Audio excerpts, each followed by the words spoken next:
Now, so far, so far we've done pretty well with the colors that we picked for these slides. But what happens if your logo that you have doesn't match any of the colors in these PowerPoint palettes?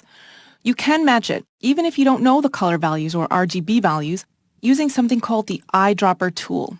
So what we're going to do is I'm going to show you different scenarios in which this eyedropper tool can become available to you. For example, let's make this background the same color as this blue in No Obstacles Sport. Now we do that by going to the Design Ribbon tab and clicking Format Background.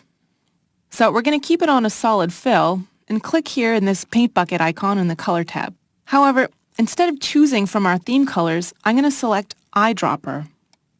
Now what this does is it lets me go over to my slide and hover over different aspects on the slide itself. Now you'll notice that this eyedropper icon is changing to whatever color I'm hovered over.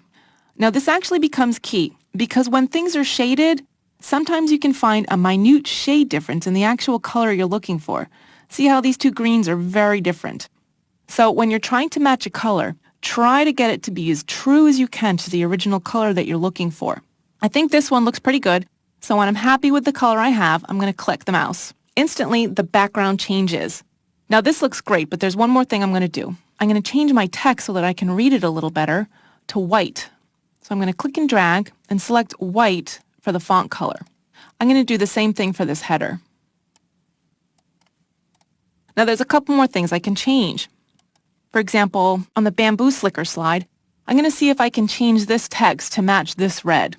So I'm going to highlight the text. Now in the text color, just like the background fill, instead of choosing a color from here, I still have that eyedropper option. So I'm going to select it. And here's where I can hover over the slicker, and this one's got a lot of shading. So it's just going to take some eyeballing on my part to find one that I think looks good. When I'm happy, I can click the mouse, and now it's changed. I can do the same thing again. Although, because I've done it once, now it shows up in the recent colors, so I don't have to rematch it and risk choosing a different color by mistake. All right, we'll do it one more time to match this one because the No Obstacles home theme is purple. So I've still got my format background up here. I'll change the color to the eyedropper, hover it over the home, find a nice purple, and again, I just need to change this text to white. There. In a matter of minutes, we've taken 3 slides and added some beautiful color to them to give them a little more splash, and we didn't really have to do any specific color matching to get there.